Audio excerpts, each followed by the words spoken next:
got your head hung low, your sky is a shade of gray, like a zombie in a maze. You're asleep inside, but you can't shake away, 'cause you're just a dead man walking, thinking that your only option.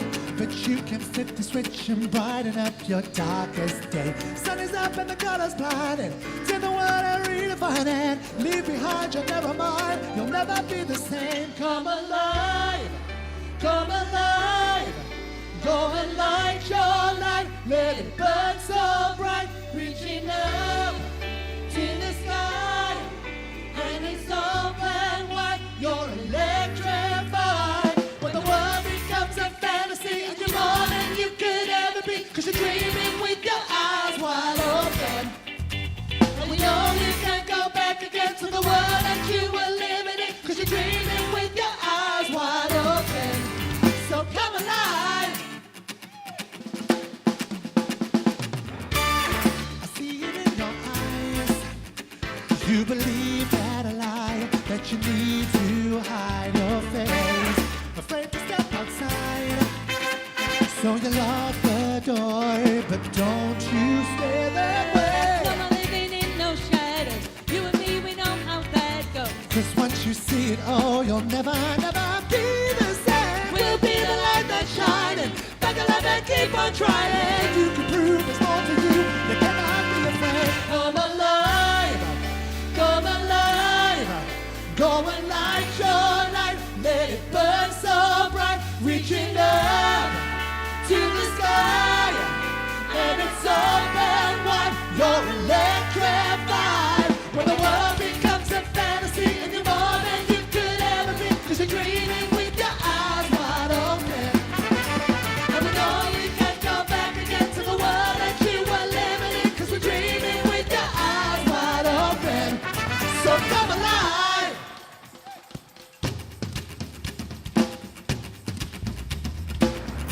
Come on, come on, come in, come on. To anyone who's bursting with a dream, Come on, come on, you hear the call.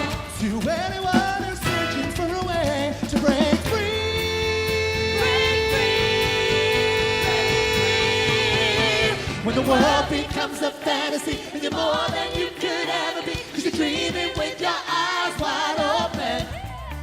And we know we can't go back again to the world that we were living in, 'cause you're dreaming with your eyes wide open.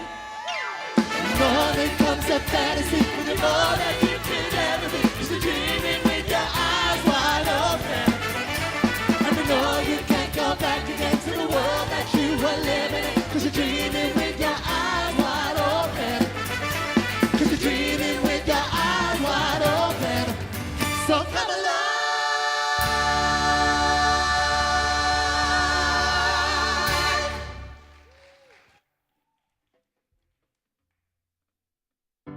If you want to live an amazing life, a truly abundant, happy life, make it a priority to live more in the present moment. You don't need fancy cars. You don't need millions of dollars.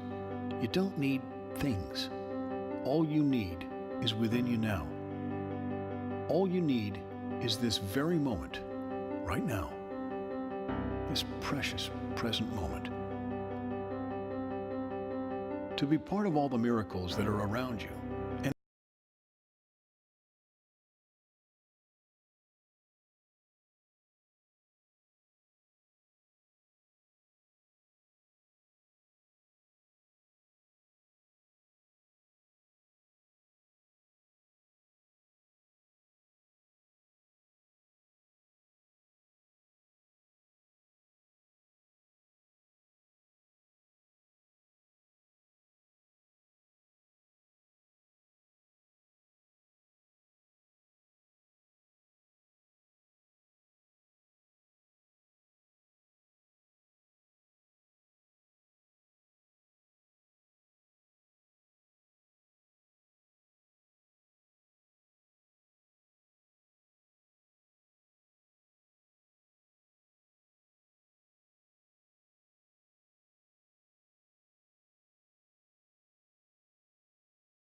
Hello, everybody, and welcome to Q. I'm very proud of this place, and I'll tell you why. Because we're dealing with things that matter, not just what we have told should matter, or what we think is a religious story that we've been told that we have to go along with. We're trying to say, okay, what does it mean to be a follower of Christ, and what he did in the context of him being life, and in him we live and have our being in this very moment. And that's what we're seeking to look at. First of all, I just want to say sorry if you're feeling a bit chilly tonight. There are a few people going to get a spanking next week. No, so you're not bothered about that either. Okay, that's fine. I'm sorry if you're a bit cold. But maybe we can warm you up. Can we? With some good stuff. I was thrilled last week with Ruth and what she brought with Q Without You. It was great.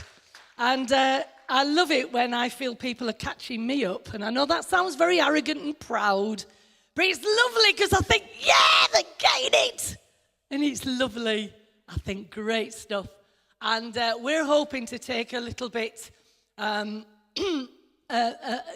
step on that journey tonight as we talk about the moment. And it excites me a lot.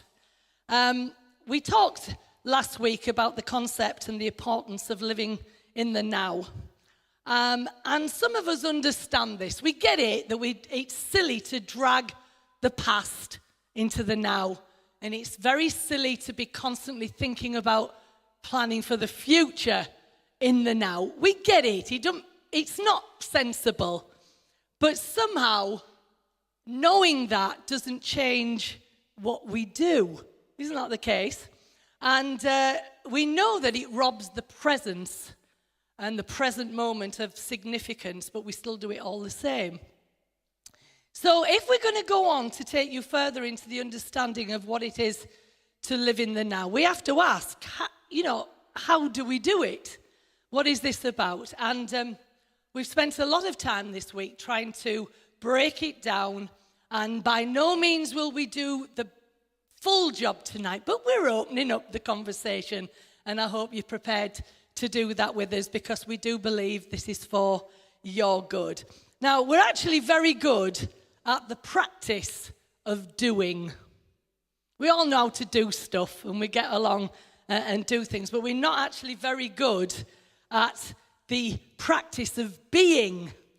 And even if we think we can live in the moment, usually it's associated with doing. Be honest. Even in the moment, we're thinking, what's this going to do for me? What's it going to do to affect my life?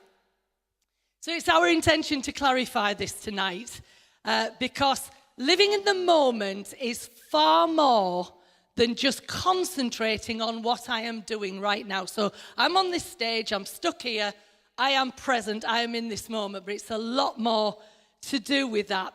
And if we say we're concentrating on the moment, what happens if the person in that moment is living in incredible pain and incredible difficulty?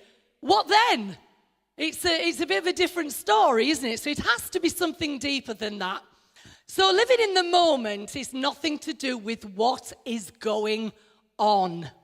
It's something far more fundamental to us all. It's actually about our breath. Did you hear that? It's about our breath. Now, I feel very strongly about this because I feel the West has been totally duped in its religious pursuits.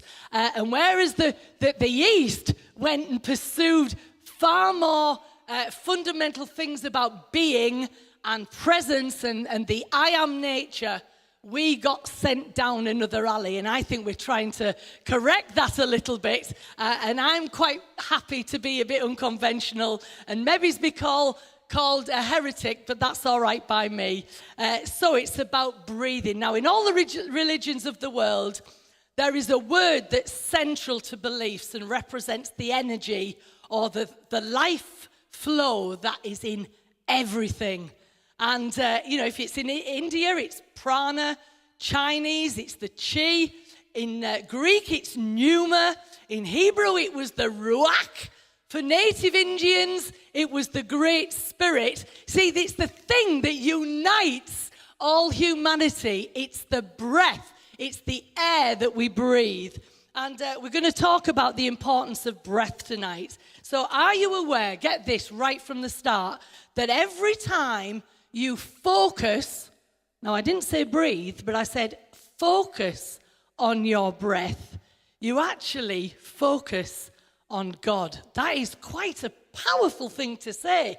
Now, we breathe in every second of the day, but you're not always focusing on your breath. And be honest, how many times do you consider your breathing? But it's so important that when you focus on your breath, you actually, in that moment, are one and focusing on God himself. So breathing is a momentary thing. And with every breath, it reinforces a very powerful understanding about who I am. Because you see, when I breathe, I am being. Just as God is I am, and he is being itself. There is not a I was or a I will be, but only I am. Now that is incredible, and I hope it knocks your socks off already tonight, right at the introduction, because it's so powerful. I am is the only thing that exists. It's ongoing and ever present. For example, what was present in your experience 5 minutes ago, or even 5 years ago, or 50 years ago, or 500 years ago? We come back to the common denominator that, in fact, all that is present is the I am of our existence. It's an I amness. And I just love that phrase, I amness. It's great. And that's why Jesus could say, and it's a wonderful phrase, and again, it's excited me this week, that before Abraham was, he said, I am. He didn't say before Abraham was, I was. He says before Abraham was, I am. And therefore, in every moment, the thing that we have that is so incredible is the I amness.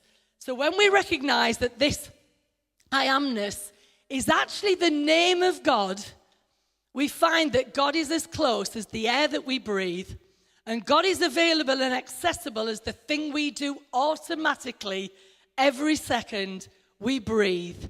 But we get so busy with the stuff and the objects of life that we lose the sound of our breath. Now, I didn't say we lose sight of our breath, but we lose the sound of our breath.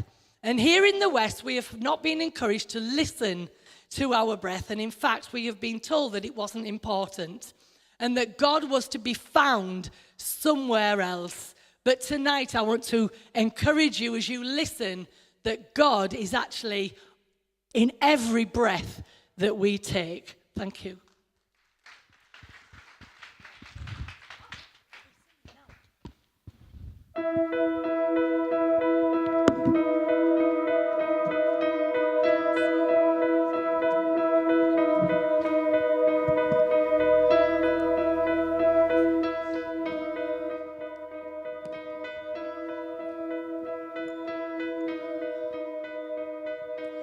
When I can't find the words to say how much it hurts, you are the healing in my heart.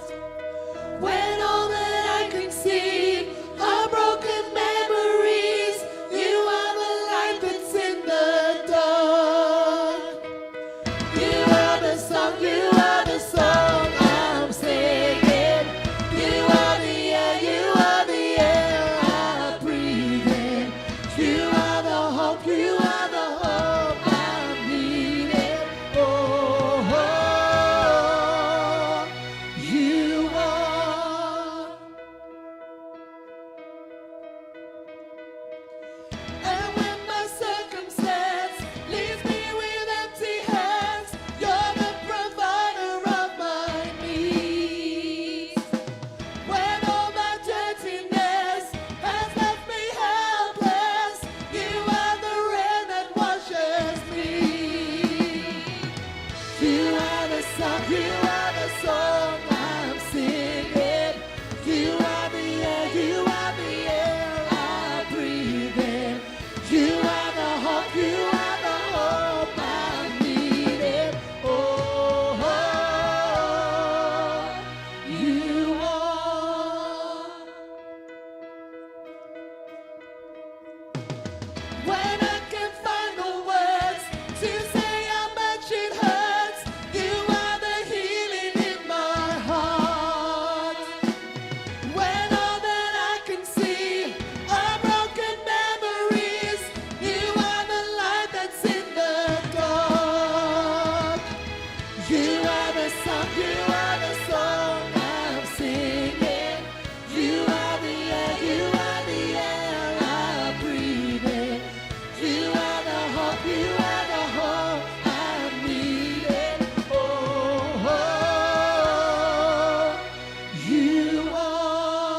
All right. Did Kate make it in tonight? No. So I'll give a shout out to Kate. Kate's been struggling with this bronchitis problem again, and they're due to go on their anniversary to Jamaica in a week's time. So we just send life and breath and hope. And Kate, if you're watching, we love you. And may the breath of God breathe on you. Right in the beginning of the narrative of the Bible, we are introduced to models that are trying to shape our thinking about who or what God is and how the world works. And sadly, often religious thinking has taken us away from the context that this has and tried to make it into an institutionalized thing where when we reshape it, it doesn't say what actually the narrative and the writers were originally trying to say.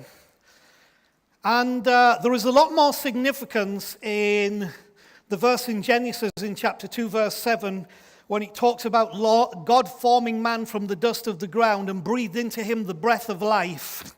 There's a lot more context to that than just, this is how the model that was created found some animation. There is a nuance and an essence in there that is telling us about how life is imparted into things that have no life.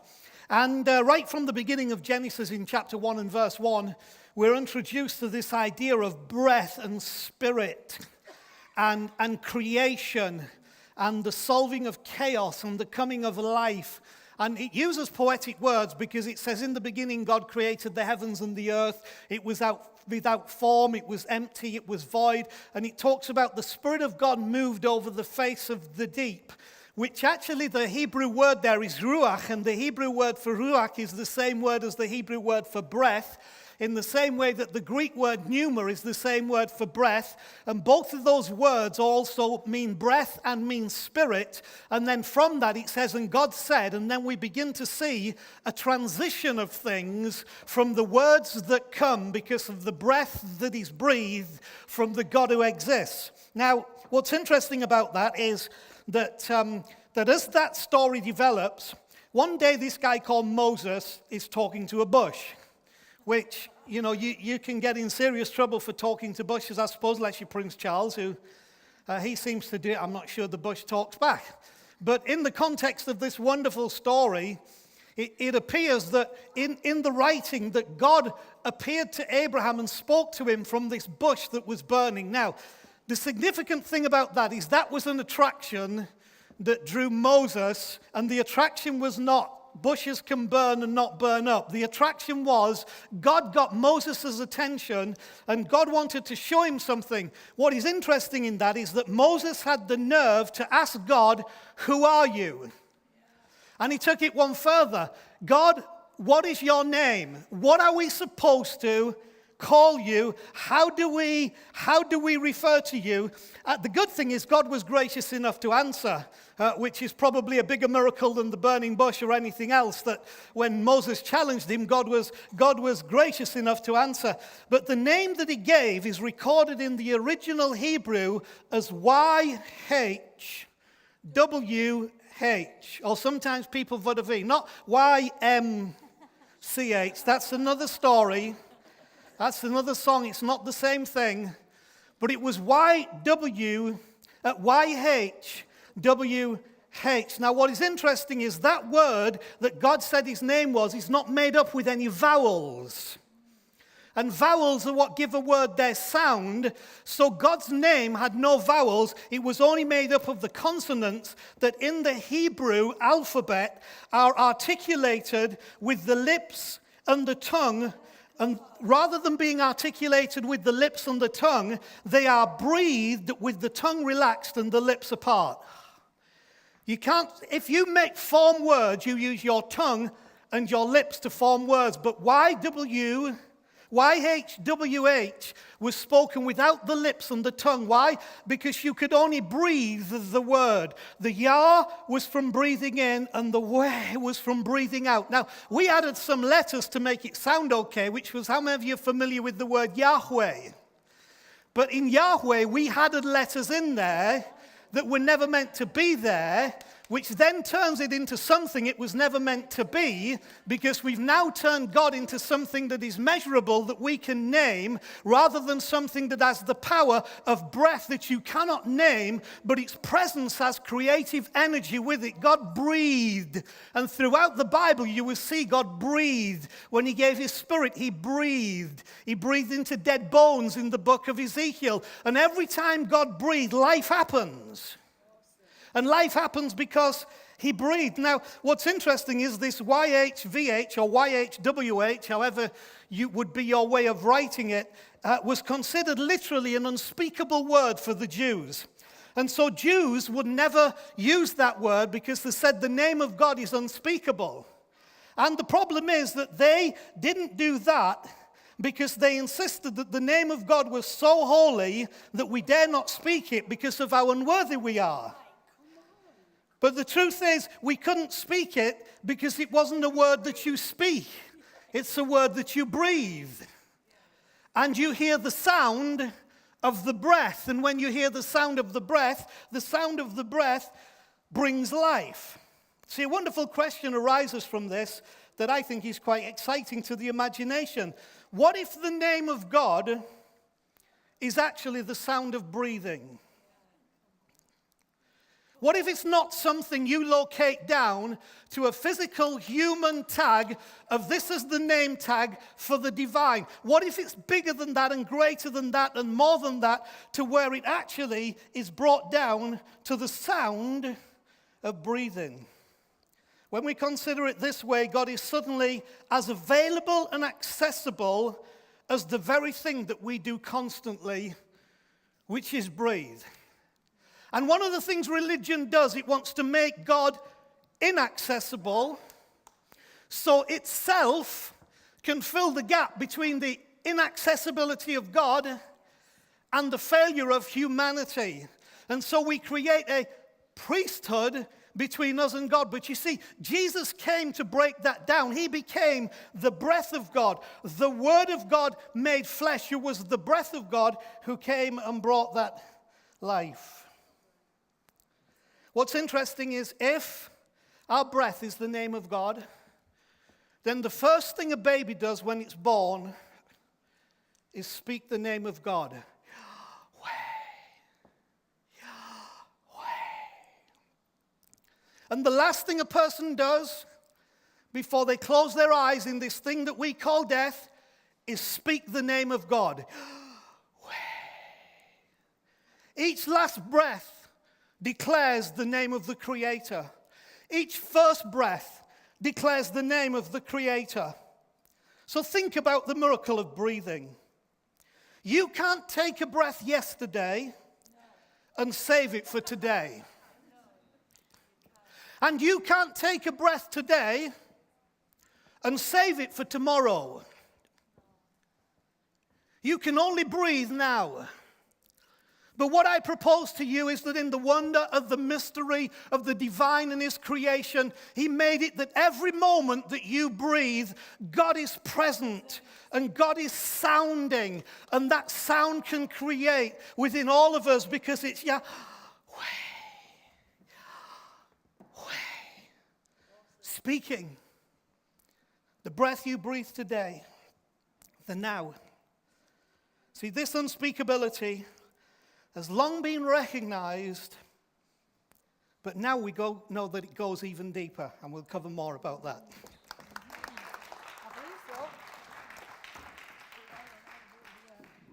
Good evening. We're going to read you something tonight that might be your response to what you have just heard, and I enjoyed reading this. We live in the age of distraction. Yet one of life's sharpest paradoxes is that your brightest future hinges on your ability to pay attention to the present. A friend was walking in the desert when he found the telephone to God. The setting was Burning Man, an electronic arts and music festival for which 50,000 people descend on Black Rock City, Nevada, for 8 days of radical self-expression. Dancing, socializing, meditating, and debauchery. What an event. A phone booth in the middle of the desert with a sign that said, "Talk to God," was a surreal sight even at Burning Man. The idea was that you picked up the phone and God, or someone claiming to be God, would be the other end to ease your pain. So when God came on the line asking how he could help, my friend was ready. "How can I live more in the moment?" he asked. Too often he felt the beautiful moments of his life were drowned out by a cacophony of self-consciousness and anxiety. What could he do to hush the buzzing of his mind? "Breathe," replied a soothing male voice. My friend flinched at the tired New Age mantra, then reminded himself to keep an open mind. When God talks, you listen. Whenever you feel anxious about your future or your past, just breathe, continued God. Try it with me a few times right now. Breathe in, breathe out. And despite himself, my friend began to relax. You are not your thoughts. Life unfolds in the present. But so often we let the present slip away, allowing time to rush past unobserved and unseized and squandering the precious seconds of our life as we worry about the future and ruminate about what's past. We're living in a world that contributes in a major way to mental fragmentation, disintegration, distraction, decoherence, says Buddhist scholar B. Alan Wallace. We're always doing something, and we allow little time to practice stillness and calm. When we're at work, we fantasize about being on vacation. On vacation, we worry about the work piling up on our desks. We dwell on intrusive memories of the past or fret about what may or may not happen in the future. We don't appreciate the living present because our monkey minds, as Buddhists call them, vault from thought to thought like monkeys swinging from tree to tree. In order to feel more in control of our minds and our lives, to find the sense of balance that eludes us, we need to step out of the current, to pause, rest in stillness, to stop doing and focus on just being. Okay.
Good afternoon. I hope you're having a good time so far. I love the thought that every single breath that you have is divine. Are you all still breathing? Excellent. If you're not, you wouldn't answer me, so I would never know. I'm glad you are. Now, it's amazing what you can do with a breath, isn't it? Give me some ideas. What could you do with your breath this week? Charlie? You could breathe, yeah. You could just do your standard breathing. What else could you do? You could blow up a balloon. Very nice. What else could you do? Yes, Lucy? You could say my name. You could. You could sing. You could whistle. You could do all kinds of things. You could say something really horrible to the person sat next to you. You could say something lovely to the person sitting next to you. We could use our breath in a million different ways. We are going to use our breath to have some fun right now. We'll try that again. We're going to use our breath to have some fun right now. Now, we have two teams. If you are in the team, let me just tell you who it is. Team 1 is Riley, is Devo, and is Esther Fox. Give them a round of applause.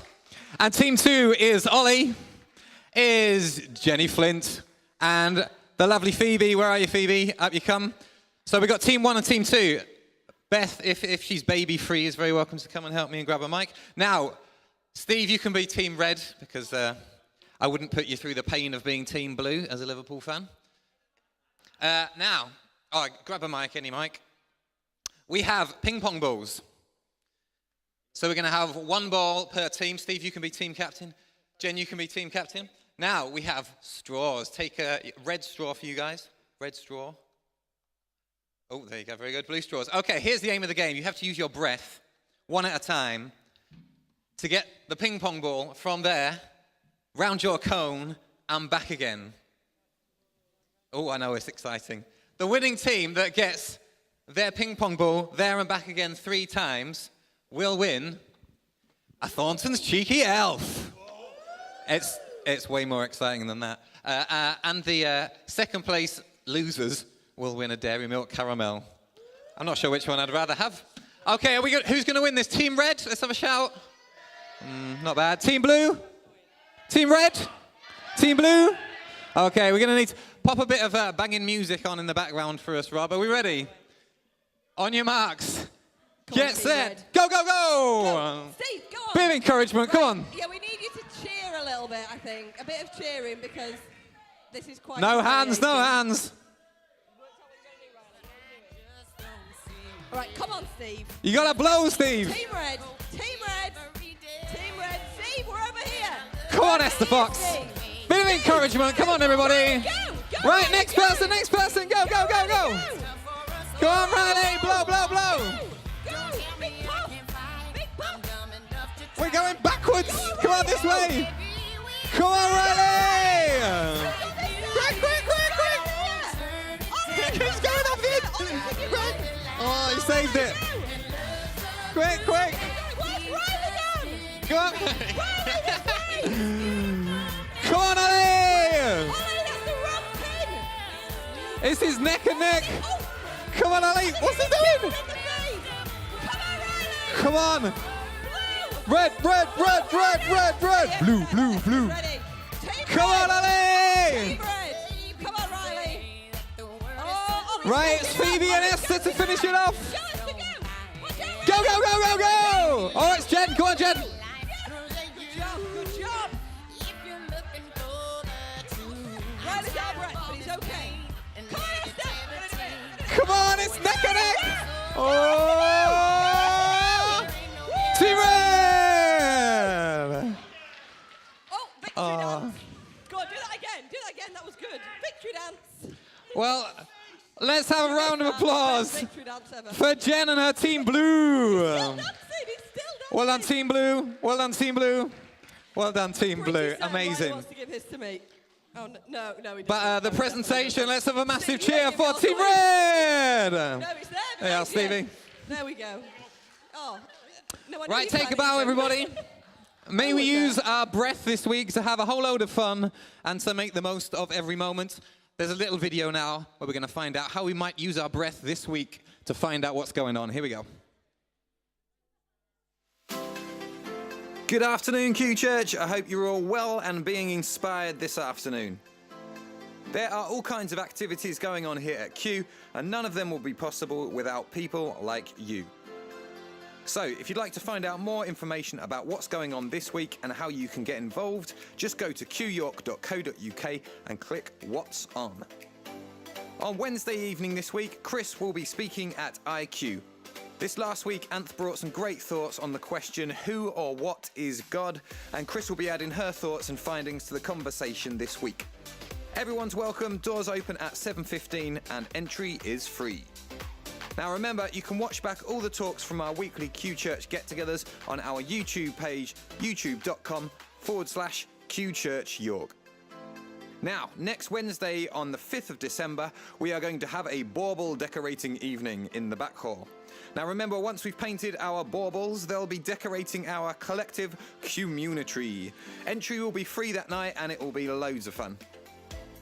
Our creative teams have been getting ready for Christmas at our house on Sunday the 23rd of December, and it would be great to have a load of guests with us that night. So let's make sure we take some flyers home tonight and invite people along before their Christmas calendars get full up.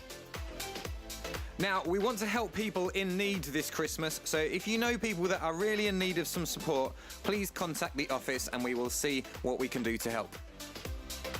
If you are a guest with us this evening, then it's lovely to have you with us.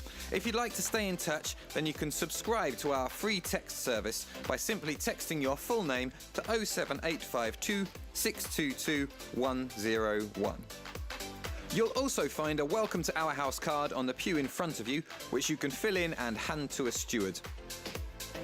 If you'd say you're a supporter of what's going on here at Q, then putting your money where your mouth is has never been easier.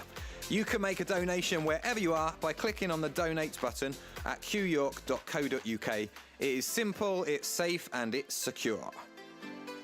And if you'd like to give a cash or cheque gift tonight, then you can put them in the black and white envelopes in front of you and we'll take a collection during the next song. Thanks for listening, everybody, and have a brilliant week.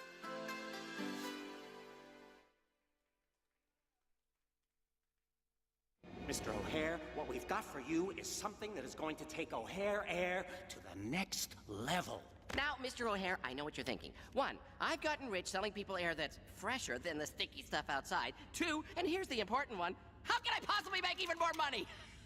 We can tell you, sir, we can tell you. Check out this commercial, huh? Well, here goes another lame Saturday. Dude, I don't think so. Huh? Hey! Right here. Man! Yeah. What? Yeah! O'Hare Purified Air. Freshness to go. Please breathe responsibly. Huh? Oh, my goodness. Love it. Yeah. You gotta be kidding me. You really think people are stupid enough to buy this? Our research shows that if you put something in a plastic bottle, people will buy it. Exactly. And what's more, when we build a new factory to make the plastic bottles, the air quality's just going to get worse. Which will make people want our air even more and drive sales, where? Through the roof! So in other words, the more smog in the sky, the more people will buy. Gee, that's why he's the genius! It even rhymes! I'm aware it rhymes. Coach? What do you two knuckleheads want? I'm in the middle of a meeting! What? Why is he leaving town? No one ever leaves town! See what he's up to.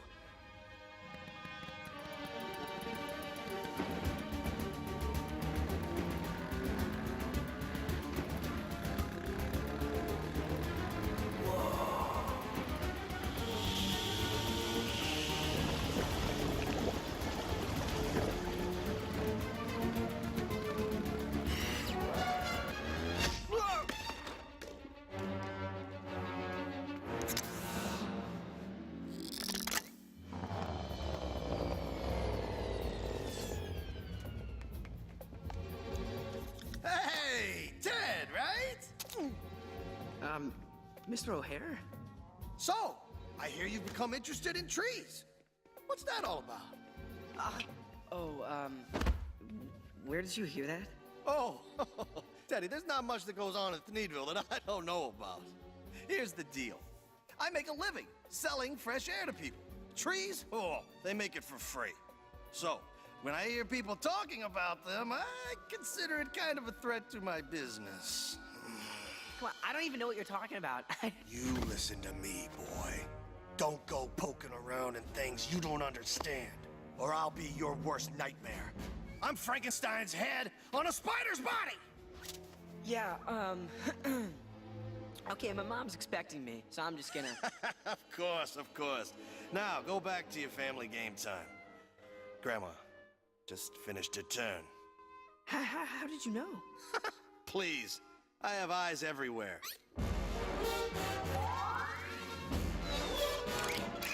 Huh? You got a beautiful town here, Ted. Lots of fun stuff to occupy your short attention span. Well, I can't think of any reason you'd ever want to go outside of town again. Ever.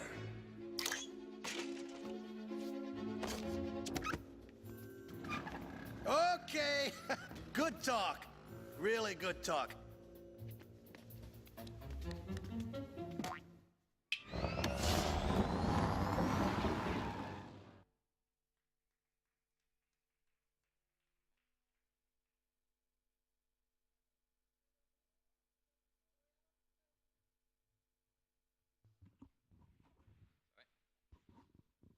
Right.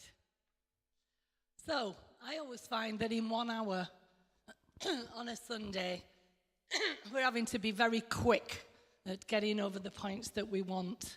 And sometimes I don't think an hour's enough, but we do what we do very well, I believe. What you've just been watching there is, for me, a very, very powerful culmination of what we've been trying to say tonight, because we started off by saying that God was available and as accessible as the air that we breathe in our breathing in and out. But then by the end, we've come to the point where there's a guy who is bottling air and selling it to people because he is saying to them, this is what you need, and without it, you cannot survive. Now, if that isn't a picture of what has happened in our world with the free, wonderful gift of air that we have been given, and the association with that, like Anth wonderfully brought, that as we breathe in and we breathe out, we are breathing the name of God, yet we've been told that somehow it wasn't available to us. Isn't that what we've been told and what we've been encouraged to believe? And it always means then that it's somewhere out there, it's something that's got to be attained. We have to somehow find a way of purchasing it or being good enough to have it. And in the end, we somehow live with this lie that God is out there and I am here, and somehow that there's this great gulf between us when it's actually happening right here, right now. Now that's why that clip really thrills me, because if there's anybody so and Anth wants me to use the word established religion as opposed to just religion, in order that it's not misunderstood. If anybody's upset with it, it's me, because I am tired of people being told that things aren't available right here, right now. It's on the very tip of their tongue. It's on the breath that they breathe, and that is where God is for us, every one of us. Now, can you see why I'm upset? And of course, you see what religion does. It creates the problem so that you have to have more. So you heard the line that it says, and of course, the smog from creating all the plastic bottles is going to make people buy more. And what do we see in the world? That people are constantly striving, which leads me to what was going on the stage. Did you see a lot of striving going on to blow that ball where he needed to go, round that thing? Why? Because they wanted to win. And it was a wonderful game. It was exciting, and there was something, in the whole idea of winning. And people like to win. But think of the striving that went on. At one point, the ball nearly fell down those stairs with Riley. And I must admit, for a minute, I'm thinking, What's going to happen when... And you see, religion doesn't cover those things. What happens when you ball? Or should I put it this way? Your cheese falls off your cracker. Come on. What happens then? Oh, well, you didn't believe enough. You weren't good enough. You weren't this enough. It never covers those things, does it? And that's why what we've tried to bring tonight, and I hope it's inspired you, that we are telling you, don't settle for bottled air. Don't buy it. Realize that it's within you. It comes, and I love the idea of the baby. It takes its first breath. And then in the last breath that we ever take, the name of God is on in our breath. And then people will say, well, what happens then? Do you know what? The baby was here and then took a breath and lived in another realm. What happens with us? We take our last breath here and we enter another realm. Don't ask me what that is. I don't care particularly. All I know is that we will breathe somewhere else because the breath of God is infinite. It is never going to stop. It is ongoing. It's ever present, and it's forever part of the whole construct of it all. Now, just very quickly, because we've got just a couple more minutes, there's a little parallel with a story that I once read in a book, and I won't read it. I'll just try to remember it. It's a little bit parallel to a merchant standing by a river and selling water to people, saying that if you're thirsty, here, come and have some water, and you can buy some water from me. And what we're really getting at in this whole thing tonight is that don't be duped. You have got the air in your being, you've got the breath inside of you, and every breath you take. Now, let's just go with this for a second. Even in psychology, we are told that if you get yourself in a real state, just stop for a moment and breathe and listen to your breath, and immediately it will start to calm you. Now, why is that? Because most of the time, our breathing escalates with panic. Why? Because we're worried, we're getting ourselves all. But if we bring it just down into the moment and just listen to the sound of our breath, we find that things start to level out and we become at one with the moment. Now, again, most of the time, we can't leave the past and we can't leave the future alone. Therefore, we're only ever, like Ruth said last week, we're borrowing. We're borrowing from the past. We're borrowing from the future, rather than in this very second doing what we call being I am in this moment. And the name of God is I am. So my I am joins with his I am.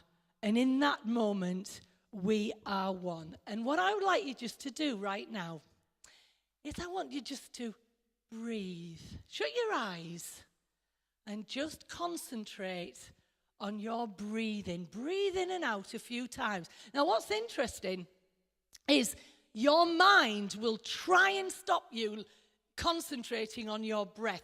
Your mind will take you all over the place. Why? Because in this present moment, if you will just be still, that's where there is healing, because you connect with the oneness of Almighty I am. Now, the reason why I want you to do that is just to get the idea, because most of us are so busy rushing around our day that we never for one moment just stop and listen. We used to sing a song, Be Still and Know That I Am God. And it all sounds very hierarchical and authoritative. You know, be still and just know that I am God. But how about be still and be, because in that moment you associate and attach with being itself. And when you attach with being itself, all the resources of a spiritual realm are at your disposal. So what I'd like to offer you in just this week that's coming up Instead of thinking, well, when I've got to live in the now, just stop and breathe and listen to the sound of your breath. And as you breathe in, you'll realize that you are proclaiming the name of God. Thank you.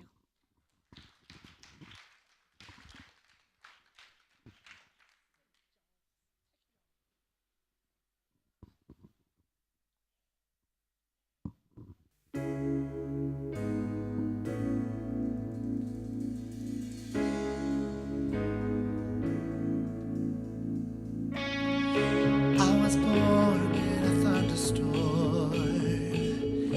I grew up overnight. I played low and I played on my own, but I survived. Yeah, I wanted everything I never had, like the love that comes with life. I wore envy and I hated that, but I survived. I had a one-way ticket to a place where all the demons go, where the wind don't change and nothing in the ground can ever grow. No hope, just lies, and you're taught to cry and you're below, but I survived. I'm still breathing, I'm still breathing, I'm still breathing, I'm still breathing, I'm alive, I'm alive, I'm alive, I'm alive.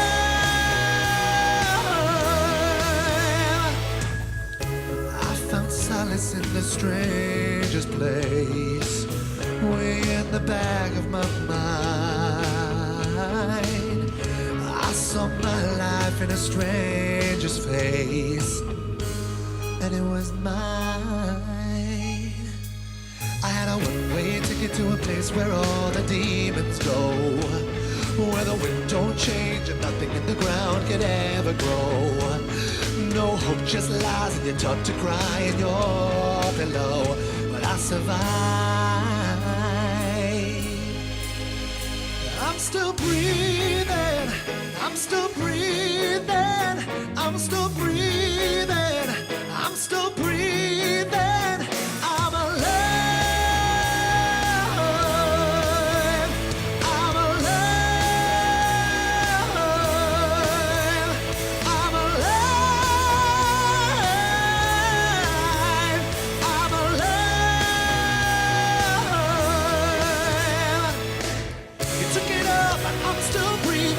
You took it all, but I'm still breathing. You took it all, but I'm still breathing. You took it all, but I'm still breathing. I made every single mistake that you could ever possibly make. I took and I took and I took what you gave, but you never noticed that I was in pain. I knew what I wanted, I went and got it. Did all the things that you said that I wanted. I told you that I would never be forgotten, and all in spite of you.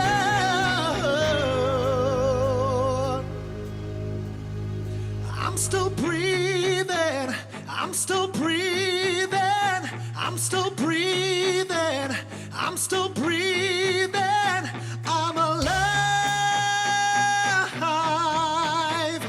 I'm alive, I'm alive, I'm alive, I'm alive, I'm alive, I'm alive,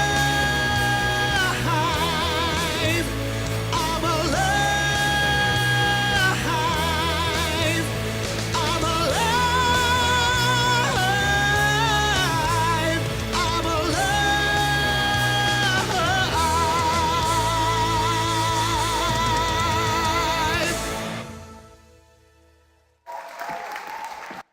Just give me 1 minute, boys, before you run the lights on. I just wanted to throw one thing in here.